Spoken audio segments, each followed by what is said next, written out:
Hey there, and welcome back to She Coaches Coaches. I'm Candy Motzek, and this is episode 3 of our special series, Build Your Business Like a Coach. So far, we've talked about why smart coaches struggle to sign consistent clients and why traditional marketing often feels uncomfortable for thoughtful coaches. So today, I want to answer another question that I hear all the time. How do I stand out? Because let's be honest, there's a lot of coaches in the world. There's leadership coaches and executive coaches, health coaches, life coaches, career coaches, relationship coaches. Sometimes it feels like everybody is saying the same thing. They've got the same ideas. They post the same inspirational quotes, the same promises. If you've ever looked around and kind of wondered, does the world really need another coach? You're not alone. I've heard this question from brand new coaches, and I've heard it from coaches with years of experience. Honestly, there was even a time that I asked it of myself. But over the years, I've come to believe something. I think it's the wrong question. The question isn't, how do I stand out? The better question is, what could I learn? What could I discover that nobody else knows yet? That's a huge difference. So when most coaches realize they need to stand out, they start by looking at branding. Maybe I need a better logo. Wonder what a catchy company name could be. What about a more specific niche or a tagline? Maybe I should have a signature framework. I think I need a better color palette. Now listen, all of those things have value. They can absolutely help people understand your business, but none of them answer the bigger question. Why should someone listen to you? Why would someone want to work with you? Now that is a much more challenging question because people don't pay attention just because we have a pretty website or a polished logo or a clever slogan. They pay attention when we help them see something they haven't seen before. Think about the last book that really changed your thinking, or the last podcast episode that you couldn't stop thinking about. What made them memorable? It probably wasn't because it was beautifully designed. It was because it introduced an idea you hadn't considered. It gave you a new way of looking at something. And that is what people remember. New understanding, not louder marketing. One of my clients, Karolina, is a wonderful example of this. She is a self-care coach for mothers. Now think about that for a moment. Self-care is a pretty crowded space. There are books and podcasts and coaches and Instagram accounts, experts all over the place. She could have spent years trying to create slightly better content than everyone else. Instead, she got curious. She decided to learn before she tried to teach. She started having meaningful conversations with moms. She asked them thoughtful questions. She listened deeply. She wasn't trying to prove a point. She genuinely wanted to understand what's really getting in their way of self-care. What made them feel guilty? What advice had actually helped? What made things worse? And as those conversations continued, patterns started to show up. Not because Carolina had all the answers, but because she was paying attention. And eventually, those conversations became something so much bigger. They became a white paper called Chocolate First, Spinach Later. Now that is a title you remember. It makes you curious. It makes you wonder, what did she learn? That's exactly what original work does. It creates curiosity, not because it's louder, but because it's different and it matters to both her and her clients. After she finished her project, she said something, here is what women in your situation are actually experiencing. Here's what I discovered. I've got my own data, my own findings, my own voice. I tell you, I love that phrase, my own voice.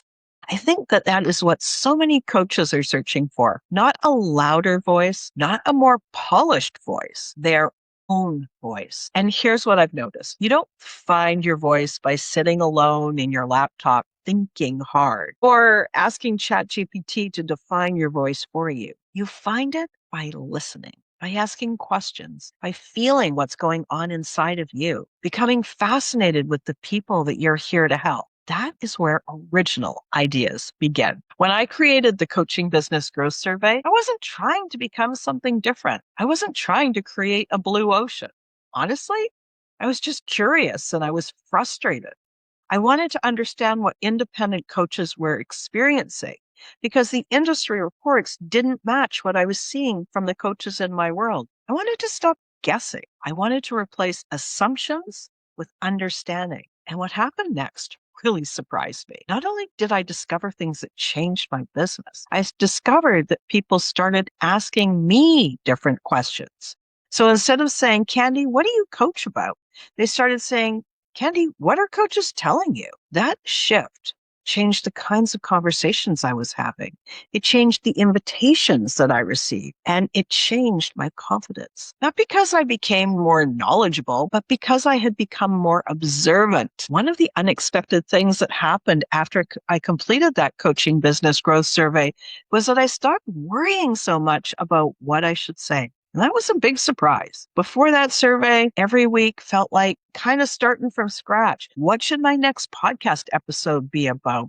What should I write in my newsletter? Does anybody care? Maybe you've had times like I know that I have. But once I spent time listening to over 100 coaches, those questions became so much easier to answer. Not because I suddenly became way more creative, but because I stopped inventing ideas. I started sharing discoveries like this one that is a completely different place to create from. I think one of the biggest mistakes coaches make is thinking that they need to always sound so different. I don't think that's true. I think they need to know something different. There's a world of difference between those two ideas. Trying to sound different can be exhausting. If you're constantly wondering, am I being original enough? Is this clever? You start to second guess yourself. But when you are genuinely curious and you're discovering something, you don't have to make up or manufacture originality because it's already there, because nobody else has had exactly the same conversations that you've had. No one else has asked the questions that you've asked. Nobody else has looked for patterns through your experience and your life lens. That belongs to you. That's why I often say, no one can copy what you've discovered. They could copy your website, your pricing, your packages, your colors. Those things they can copy. But what they can't copy are your ideas, the questions that you've asked, the way you've interpreted them. They can't copy what you discovered. Those are uniquely yours. Think about Karolina again. She didn't become well known because she had the world's best branding. She became memorable because she had something worth talking about. Her white paper wasn't simply another piece of content. It was the result of dozens of thoughtful conversations. And it reflected that lived experience of the moms she spoke with. People wanted to read it because they were curious. What did she find? Now, that is a very different question from what service does she offer? Curiosity really opened doors. One of the things that I love most about this approach is that it removes so much pressure. You don't wake up every day trying to prove you're an expert. You wake up wondering, what am I learning? What's surprising me? What patterns am I noticing? Those are coach questions. And I think thoughtful coaches deserve a client creation system that is built around thoughtful questions. Another thing that really surprised me after publishing my survey was this. People began quoting the findings back to me. They'd say, I remember reading that almost 70% of coaches had 5 or fewer clients.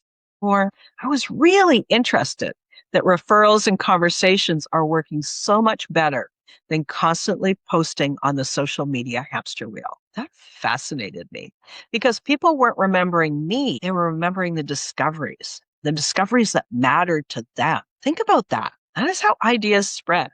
Not because you repeat them loudly, but because they are useful. They're useful enough that people want to use them and want to share them. And that is the kind of authority that I want for you. Not borrowed, loud authority, but discovered, intentional, authentic authority. Sometimes coaches ask me, Candy, what if my discoveries aren't groundbreaking? And I always smile because that's the wrong goal. You're not trying to win a Nobel Prize. We're not writing a PhD thesis. You're trying to understand what your ideal clients want. You want to know what's going on for them. You want to understand them more deeply. Sometimes the most powerful discoveries are surprising surprisingly simple. Maybe you learn that clients aren't really struggling with time management.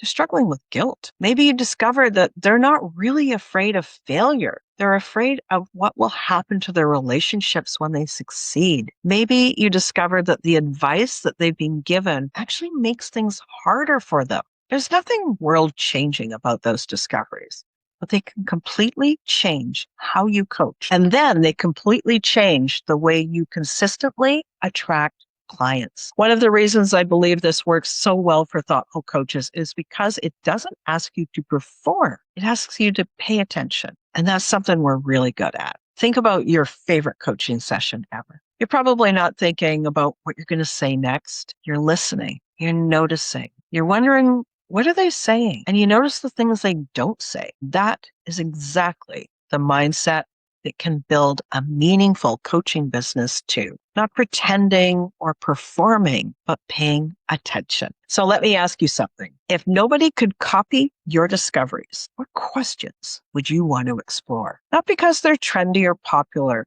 but because it really matters to you. That is where your blue ocean begins. That's the kind of business that I want you to build. One that's grounded in understanding and curiosity, one that's known for insights, one that's remembered because you contributed something meaningful, not because you shouted the loudest. Next week, we're going to explore something that I think holds almost every coach back at some point. Imposter syndrome, or what I prefer to call the confidence gap. I'll share why I don't think confidence comes first. I think authority comes first, and why collecting evidence through conversations can completely change the way you see yourself and the way your clients see you. If today's episode resonated, I'd love to send you my free Authority Lab case study. It's the story of how one simple discovery project became the foundation for my podcast, my speaking, my messaging, my programs, and a steady stream of client conversations. I think it's going to help you see what's possible when you stop trying to compete and start becoming genuinely interested. You'll find the link in the show notes. Until next time, keep asking great questions, because the best coaching businesses aren't built by shouting louder. They're built one meaningful conversation at a time.